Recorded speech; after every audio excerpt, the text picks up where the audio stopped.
Hello, TIA family. My name is Hugo, and today's reading from the Gospel of Luke is chapter 12. Meanwhile, when a crowd of many thousand had gathered so that they were trampling on one another, Jesus began to speak first to his disciples, saying, "Be on your guard against the yeast of the Pharisees, which is hypocrisy. There's nothing concealed that will not be disclosed, or hidden that will not be made known. What you have said in the dark will be heard in the daylight, and what you have whispered in the ear in the inner room will be proclaimed from the roofs. I tell you, my friends, do not be afraid of those who kill the body, and after that can do no more. But I will show you whom you should fear. Fear him who, after your body has been killed, has authority to throw you into hell. Yes, I tell you, fear him. Are not 5 sparrows sold for 2 pennies? Yet no one of them is forgotten by God. Indeed, the very hairs of your head are all numbered. Don't be afraid. You are worth more than many sparrows. I tell you, whoever publicly acknowledges me before others, the Son of Man will also acknowledge before the angels of God. But whoever disowns me before others will be disowned before the angels of God. And everyone who speaks a word against the Son of Man, will be forgiven. But anyone who blasphemes against the Holy Spirit will not be forgiven. When you're brought before the synagogue, rulers and authorities, do not worry about how will you defend yourself. What will you say? For the Holy Spirit will teach you at that time what you should say. Someone in the crowd said to him, "Teacher, tell my brother to divide the inheritance with me." Jesus replied, "Men who appointed me a judge or an arbiter between you." Then he said to them, "Watch out. Be on your guard against all kind of greed. Life does not consist in an abundance of possession." And he told them this parable. The ground of a certain rich man yielded an abundant harvest. He thought to himself, "What should I do? I have no place to store my crops." Then he said, "This is what I'll do. I will tear down my barns and build bigger ones, and there I will store my surplus grain. And I will say to myself, you have plenty of grain laid up for many years. Take life easy, eat, drink, and be merry." But God said to him, "You fool, this very night your life will be demanded from you. Then who will get what you have prepared for yourself? This is how it will be with whoever stores up things for themselves, but is not rich toward God." Then Jesus said to his disciples, "Therefore I tell you, do not worry about your life, what you will eat, or about your body, what you will wear. For life is more than food, and the body more than clothes. Consider the ravens. They do not sow or reap. They have no storeroom or barn, yet God feeds them. How much more valuable you are than birds. Who of you, by worrying, can add a single hour to your life? Since you cannot do this very little thing, why do you worry about the rest? Consider how the wild flowers grow. They do not labor or spin.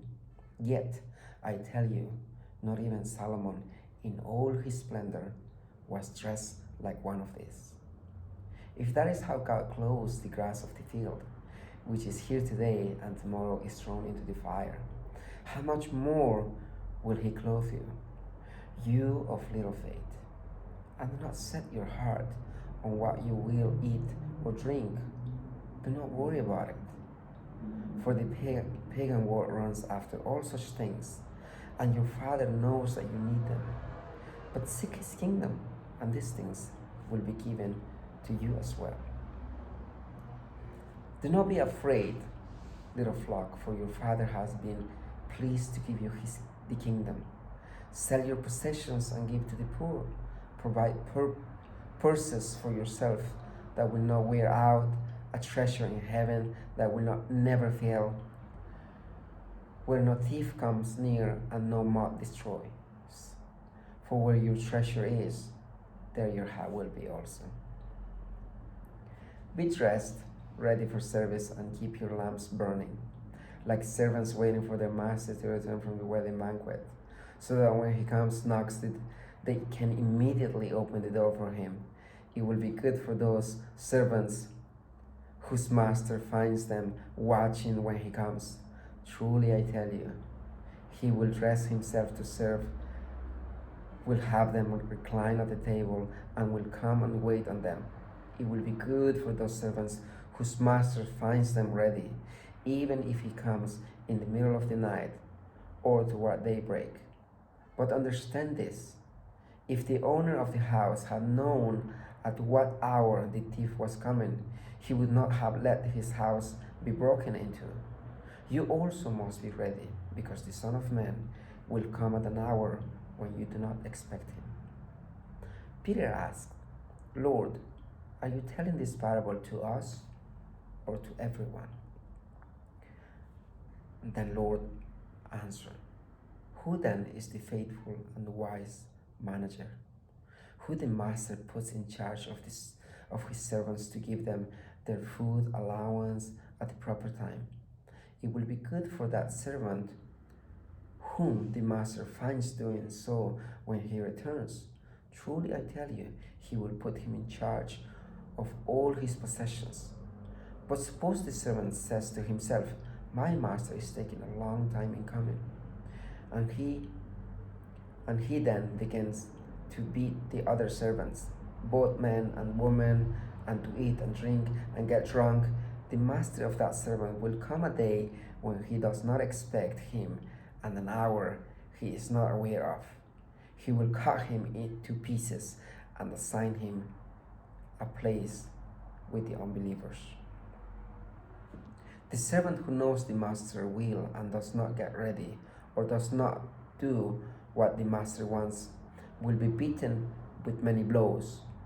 But the one who does not know and does things deserving punishment will be beaten with few blows. From everyone who has been given much, much will be demanded. And from the one who has been given entrusted with much, much more will be asked. I have come to bring fire on earth, and how I wish it were already kindled. But I have a baptism to undergo, and what constraint I am under until it is complete.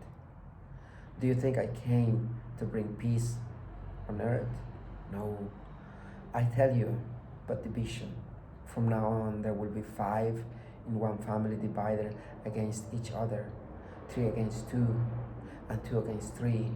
There will be divided father against son, and son against father, mother against daughter, and daughter against mother-in-law, mother-in-law against daughter-in-law, and daughter-in-law against mother-in-law.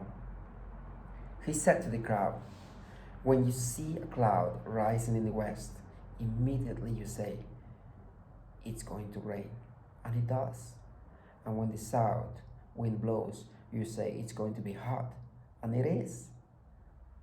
Hypocrites, you know how to interpret the appearances of the earth and the sky. How is it that you don't know how to interpret this present time? Why don't you judge for yourself what is right? As you are going with your adversary to the magistrate, try hard to be reconciled on the way, or your adversary may drag you off to the judge, and the judge turn you over the officer, and the officer throw you into prison.